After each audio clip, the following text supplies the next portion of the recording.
Up next, Take Two Reviews, starring Jake Pyre and Paul Malone.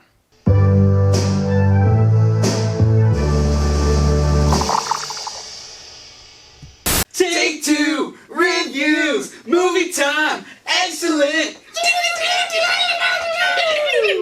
Alrighty, that was something. Welcome back to Take Two Reviews. Today we have something special. We're going to be predicting Oscars. That's right, the Oscars are going on in just a couple hours here. We're going to catch them, but before we watch them, we're going to talk about how we think they're going to turn out. We got Best Actor, Best Actress, Best Supporting Actor, Best Supporting Actress, Best Original Score, Best Picture, and Best Director. Just keep in mind that we have not seen a lot of these performances and portrayals, so we can't fairly judge what we have not seen, because that goes against our whole mission of Take Two Reviews. So we're going to stick to what we know, and going forward, we're going to say what we think might win and why, and we'll continue on. Right. So starting with Best Actor. Jonathan Pryce for Two Popes, Adam Driver for Marriage Story, Antonio Banderas from Pain and Glory, Joaquin Phoenix for Joker, and Leonardo DiCaprio for Once Upon a Time in Hollywood. I gotta say, Joaquin Phoenix, man, his portrayal was incredible. Like, Todd Phillips and Joaquin Phoenix go hand in hand in making this movie. You take one of them out, it doesn't work as well, because they were a good partnership. They're reflecting on each other's work. So, but Joaquin Phoenix definitely carried this, because it takes a lot for an actor to portray Joker. But if not him, I really enjoyed Adam Driver in Marriage Story. It was very different from Rise of Skywalker, and I really liked him in this one. I think Joaquin's going to take home Best Actor for Joker. Although I have not... You said you saw part of Two Popes, not all of it. Yeah, I saw part part of it a little bit. And it was... I definitely wish I could have finished it, but... I'd like to check it out just for the folks that are in it, but to play a Pope is nothing small, and Jonathan Pryce has been doing some interesting things lately, so he might sneak out behind us with that one if Joaquin doesn't take it. So, for Best Actress, we got Charlize Theron for Bombshell, Renee Zellweger for Judy, Cynthia Erivo, sure, yes, for Harriet, Scarlett Johansson for Marriage Story, and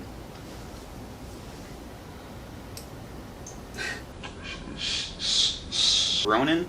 I'm sorry if I pronounced that name. We can place bets on this. I think it's pronounced Sorsha, but I would be happy to be wrong also. For Little Women. For me, I said Scarlett Johansson because I've seen Marriage Story and I thought it was phenomenal. Very, very weird chemistry they had, but I think it was supposed to be a little, a little off. You're going to give it to Scarlett? I'm going to give it to Scarlett. And if not, I actually haven't seen the movie Judy, but my parents said Renee Zellweger was very good in it, and she deserves to take home the Oscar. So I'm going to go with my blood on runner-up. I think Best Actress, we're going to see Scarlett go home with that. As a runner-up, though, I'd like to see Cynthia Erivo get some glory. She did pretty good in Bad Times at El Royale. Yeah. We watched that. Yeah. I'd like to see more from her. Yes. For Best Supporting Actor, we got... This is a big category. Yes, big names here, people. We got Anthony Hopkins for The Two Popes, Brad Pitt for Once Upon a Time in Hollywood, Joe Pesci for The Irishman, Al Pacino for The Irishman, and Tom Hanks for A Beautiful Day in the Neighborhood. All A-listers, all big movies. Phenomenal actors, too. Yeah, these guys are all phenomenons. For me, I went with Joe Pesci for taking the Oscar, just because if you've seen My Cousin Vinny, if you've seen Goodfellas, if you've seen Casino, you would know, or like Home Alone, too, Yeah. You would know that he's a very, explosive guy. He's like, what are you talking to me, huh? You don't talk to me, you think I'm funny, huh? Volatile and... Very quick temper, he's got he's aggressive. Quick movements, he's aggressive, yeah. But this one, he was very still, calm, resilient, like... He's a slow burn. He was in control of everything, the whole situation at all times. Very, very withdrawn. Holding back. You could see all that you needed to in his eyes, and like that goes against his whole typecast. And we were talking about. You told me he fought that role. He fought playing that role and all of that. And I could understand why, but I'm glad he did it. It was probably one of his better works that I've seen him do in a long time, and I think he deserves an Oscar for that. But if not that, I think Brad Pitt will take it because he stole the movie from Leonardo DiCaprio. I think so too. That's hard to do, man. And he was a little typecasted as, the cool guy, of course, but He was also kind of an everyman. yeah, Like that's average a big Joe. part of what did it for me. And he did a great job in that one, like really, really good job. So I think if not Joe Pesci, I think it's gonna be Brad Pitt. Yeah, we're lining up on that one. I see. Our nominees for supporting actresses for this year are Kathy Bates from Richard Jewell, Margot Robbie from Bombshell, Scarlett Johansson from Jojo Rabbit, Florence Pugh in Little Women, and Laura Dern in Marriage Story. I would not be shocked to see Margot Robbie get an award for supporting actress here. If not, I might predict Florence Pugh for Little Women.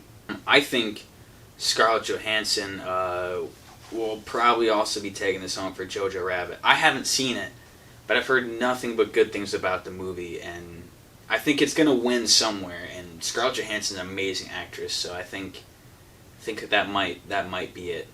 But if not that, I'm with Paul on that. Margot Robbie, like, phenomenal. She's your runner-up? We'll see. Best original score. Mm-hmm. So we got Star Wars: Rise of Skywalker, and that was John Williams. 1917, Thomas Newman. The Joker score, which was composed by Hildur Guðnadóttir, if I can do that well enough. The Little Women score, which was done by Alexandra Desplat, I believe, and Randy Newman composed for Marriage Story. The Star Wars one is kind of... It's nothing that we haven't heard before. It's a nod to John Williams, like, good job continuing the score. Mm-hmm. And it's not to say it wasn't used well in the movie and it wasn't a bad score. That's the point of nominating it. That's But you've seen it 9 times. I know with the score for Joker, the creation of the music was a part of the whole creative process for the story in the film. Because I know it influenced some of Joaquin's performance, and that influenced some of how they shot some of the scenes. So to say that that score was instrumental in making the movie instrumental, because I tried. I think I'll see best score go to the Joker, for a lot of reasons. But if not that one, although I haven't seen 1917, that'd be my prediction. Thomas Newman. I'm kind of right there with you. Joker, as soon as I left the theaters, like, that score was in my head. All the other ones, like, really, like, they weren't nothing really special. Like, I didn't leave the theater like I did Joker and, like really have it in my head. Yeah. So, like, it wasn't really on the same pedestal as Joker was. So I think Joker, Hildur has to take that one for that one. But if not, it wasn't anything special, but 1917 would be a close runner-up. That brings us to our next category. The directors. So we got Quentin Tarantino for Once Upon a Time in Hollywood, Todd Phillips for The Joker, Bong Joon-ho for Parasite, Martin Scorsese for The Irishman, and Sam Mendes for 1917. For Best Director, I have Martin Scorsese taking home the Oscar for many reasons. If you look back on Martin Scorsese's film career, I think The Irishman, I think this one will be one of the ones that stand out as ahead of its time. What was the scope of time that we covered in that movie? It was like 40 years, right? It's more than that. It was from when he gets out of the war, World War II, so it's like 1945 to like almost like 2004. So that's like 60 years. I think he would be the one to win it, but if not that, I think Sam Mendes did something completely different than what we've already seen. Mendes is my top dog for Best Director. Similar reasons? Similar reasons, yeah. He's not the first one to do the one shot kind of thing. That that's been done before with like Birdman and similar projects like that. My runner-up is Todd Phillips for Joker, and the reason I have both of them is what we've seen before from Tarantino and Scorsese is what they're producing another thing in their style this year. Yeah. And it's the latest thing from Tarantino, or it's the latest thing from Scorsese, and you can feel it, and it's good stuff. That's why we like it. That's why we nominate it. Sam Mendes and Todd Phillips they're making the movies right now that are newer, in that we're just being exposed to their styles. I will say this. I think Todd Phillips' Joker movie really only was a smash hit because of it wouldn't have been The performance. because of the performance of Joaquin Phoenix. If you were to replace him with maybe a different actor who didn't do as good of a job, I don't think that movie would have been as that big of a hit. I think it would have been like kind of trampled on a bit because people take that role really seriously. Yeah. So I think a lot of the credit for Todd Phillips has to go to Joaquin Phoenix portraying his character the way he's supposed to be. So I think they go hand in hand. So I see brilliance in the direction of that film, though. I really do. definitely. I can't say that it's just Joaquin. Well, It's not just Definitely. a camera and Mike's pointed at Joaquin being awesome. You got that score. You got the direction. You got the acting down. Best Picture. And there's quite a list for these nominations. 1917. Ford v Ferrari, Joker. Once Upon a Time in Hollywood, Parasite. The Irishman, Little Women. Jojo Rabbit. And Marriage Story. So out of those, Jake, where are you? But the one I ended up picking was The Irishman because out of all of the movies I did see, the only two that really left an impact on me was The Irishman and The Joker for different reasons. But out of the movies I haven't seen, I've heard nothing but praises for Parasite, and my parents just watched that one. They told me that one's probably going to win, so that makes me want to go home and watch that one. My guess is for Best Picture here. Although I haven't seen it, from what I have gauged of like trailers and the talk I've heard about Jojo Rabbit, I think that's going to be a really strong contender. My runner-up for Best Picture, I'll give it to 1917. It's something fascinating and new. It sounds like it's neat to watch, and at the end of the day, everybody really likes a good war picture. It's not my favorite thing, but everybody likes a good war picture. 1917 winning Best Director. That I could see. Best Picture, maybe not as much. Like, it did phenomenal in the cinematography and the direction. But with war movies, it has to be realistic.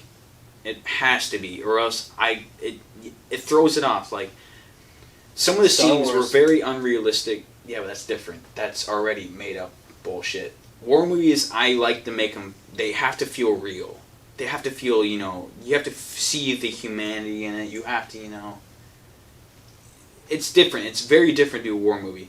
But it was very unrealistic, and the characters were very bland. Now, compared to some of the other war movies I've seen, they usually tend to take, a decorated soldier and repaint their lives as that soldier.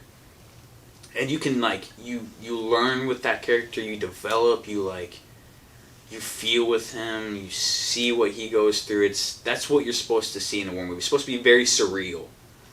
But this one, it was very bland, writing-wise. And I feel like that needed improvement, so I feel like it doesn't deserve to win Best Picture. But that's my opinion. To be seen. But don't get me wrong, it was a great movie, phenomenally done, and that's why it was nominated. So we are really excited. We're about to watch the Oscars, so we'll get right back with you guys. It's like the Super Bowl. Part of the reason why it's so slow is so they can fit in so many ads, and they only fit in so many ads because they know so many people watch, and I'm one of the people that's part of that problem, but damn it, I have to watch it! Because we're big movie buffs, Yeah, so we have to. if we're going to be doing this all the time and not watch the Oscars and, at least make an effort to... What are we doing? What are we doing? Are we taking ourselves seriously? I don't think so. We watched the Oscars. That's right. It was a long night. It was. But it was a good show. It was. It had a lot of interesting moments, a lot of surprises. Yeah. A lot of the categories we did not expect to win, but they won, so, you want to go down the list? Okay. So, first came up, the first category that we have is Best Supporting Actor. I really thought Joe Pesci was going to take this one. I really did, but, too many people like Brad Pitt. He was good, though. He was real good. Pesci, yeah, I would have been about him taking it. He was my guess for who would take it. My runner-up was Brad Pitt. Yeah, same. I was really happy with Brad Pitt's performance in Once Upon a Time. So I get that. Yeah. I'm surprised that was his first award though. Yeah. Yeah. Like- I mean, he hasn't really done a lot of like, I guess like quality movies. I would disagree. I think Brad's. You know, I said that. He's been and very then iconic. I said that, and as soon as I said that, I kind of regretted it because I could name off like 4 right now that Yeah. he's big in. Yeah. Fury, Inglourious Bastards, Curious Case of Benjamin Button, The one that we don't talk about. and Fight Club. We don't talk about Fight Club. We don't talk about it. But yeah, I mean, he definitely deserved it. But if he didn't take it, like Joe Pesci definitely should have had that one. So, Best Supporting Actress. Well, neither of us got this one correct. Mm-mm. Not even for runner up either. Yeah, no, I was pretty left field on this one. It Laura went to Laura Dern. Yeah, I saw that movie. She was good in it.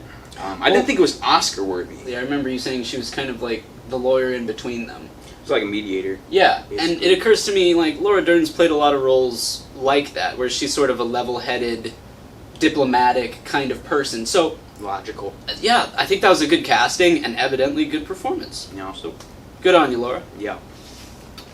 So next that came up was Best Original Score.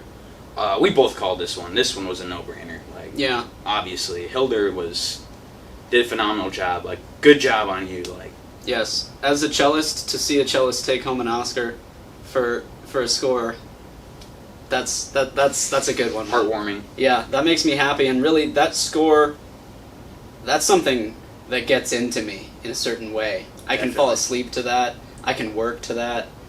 See, I was definitely afraid that they were gonna give it to 1917 for a sec, because they've been giving that one a lot of awards. I mean, some of them it deserves, some of them not so much. It's gotten a lot of attention. I think I already said this, but the direction and the cinematography were incredible. Everything else was eh. I was moderately surprised that Irishman won nothing. It didn't win a single Oscar, and that's incredible to me. And see, yeah, it's sad, but It did have some tough competition. yeah, I think that part of it is it's just this has been a hell of a year for movies, and at the end of the day, it is Scorsese doing more of Scorsese really well. He got a standing ovation. He didn't even win Best Director. Yeah. That just says a lot right there. Well, you know, I think Bong honored Scorsese really well, and it didn't seem like he expected to receive as much award as he did, but Yeah, I mean, I hope he had as many drinks as he had planned on. Yes. Bottoms up, Bong. Yeah, he Bong Joon-ho, yeah. Yeah, he actually won Best Director, which is surprising too, because I thought it was going to go Sam Mendes Yeah. for his, good direction and making that one shot. Yeah, I was World War thinking. One film. I was thinking Sam Mendes or maybe Todd Phillips, is it? Yeah, Yeah, or Todd Phillips for Joker had director in the bag for this one. They were both pretty fresh. Man, we got to see Parasite because Definitely. this has got to be something if it's sweeping all this. I've heard really good things, and I mean the fact that it won like 5 awards. The Academies, please. Yes. So Um, we'll see. Moving into Best Actor. This was also kind of a no-brainer. We kind of knew who to expect. Joaquin Phoenix ended up taking home the Oscar and definitely deserved that one. I don't even think he was surprised because his speech was a bit prepared. Definitely. Well, he won literally every award going into the Oscars, so it's like Yeah.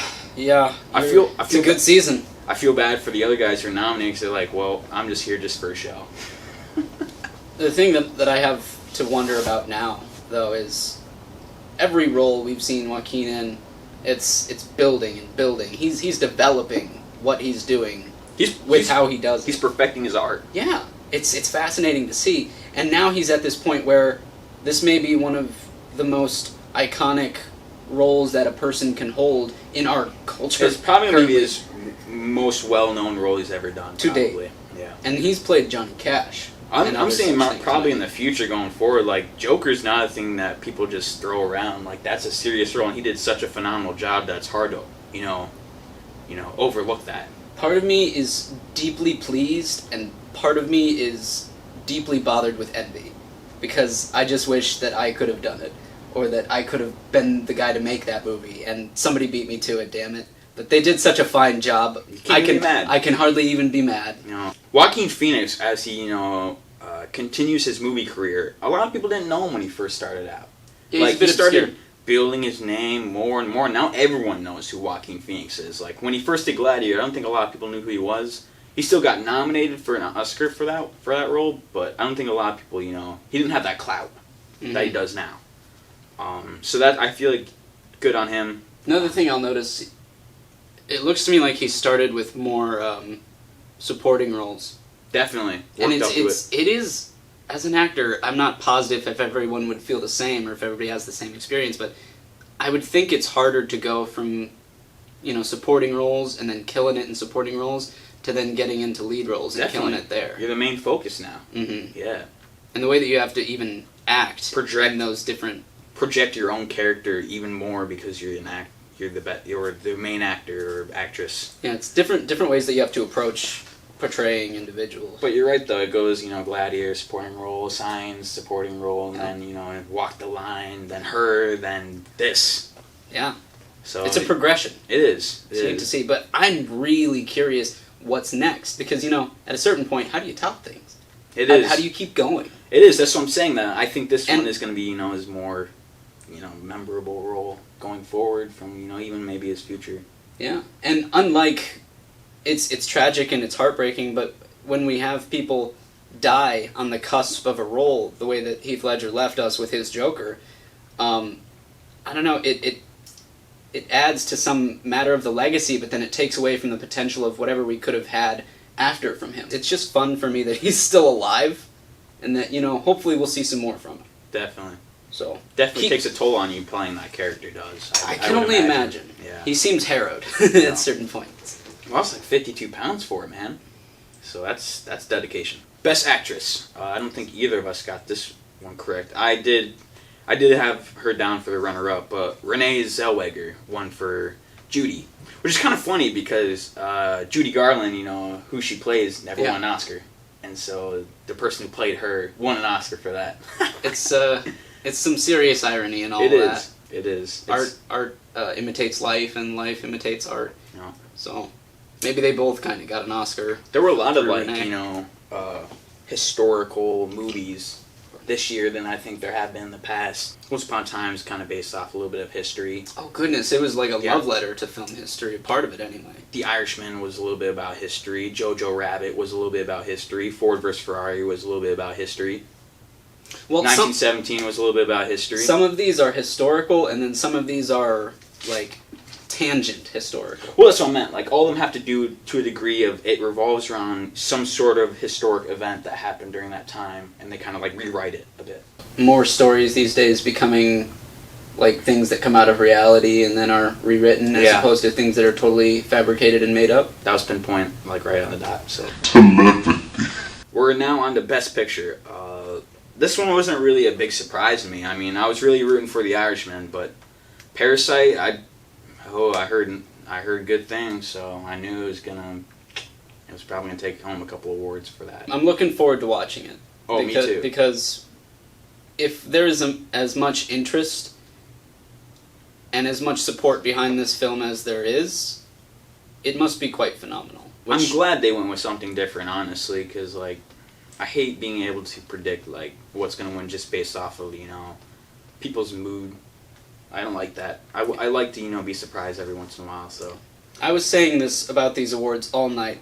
At the end of the day, the person I want to see walk away with an award is not the people who are doing something formulaic and reproducing good work, but people who are trying different things and making it work. Bringing us further in what we can do and what we are doing. I know we didn't have it on our list, but Duran and I earlier, we were talking about the animated Toy Story, taking it over Missing Link. Yeah. That wasn't a surprise, though. I called that one, straight up. Because the amount of details they put in Toy Story 4, that alone shouldn't have it take the Oscar, but you can tell they put in a lot of work into making that happen. There were a lot of groundbreaking digital cinematic technique that was used in the animation style and the cinema of that animated style, which it's some fascinating work. But definitely, when I get down to the heart of it, it's just another cash-in on a kid's movie. There are a lot of things that were weird about this Oscars, honestly. The fact there was no host, too. That I could tell kind of stumped them, because then they started having presenters for the presenters. Yeah, they had to keep breaking it up. and like that just like jumps around too much. That's why you always have to have a host to kind of bring it back to. I think that's part of why it slowed down the show. Definitely. Mm-hmm. Yeah, I wouldn't mind having a host again if you can just get it right and don't get too bloody hot-headed about anything anybody says. Right. It's People just a make show. mistakes. It happens. Like, get over it. We're adults. I feel bad for the people who had to accept the Oscar from cat people. It's a victory, but not a big one. Yeah, like, how big an accomplishment. How far have you really come in life if you have a little gold man handed to you to buy a 6-foot cat thing? Anywho. Yeah. Now a lot of people can say they were given an award from a cat person. No, that's a unique honor. An Oscar, that is, too. At that, yeah. I don't know why they do it every single time during the Oscars, but they have like 7 performances from people, which is cool to keep, the audience like intrigued or whatever. Did you say 7? There's like 5 or 7. There was like 5. It felt like a lot, yeah. But that slows it down a lot too. Like people already like think the Oscars drag on. Last year, I thought they dragged on. They always do. So it's like when you add these little small things, it's like it's so pointless that it makes me kind of like, get on with it, dude.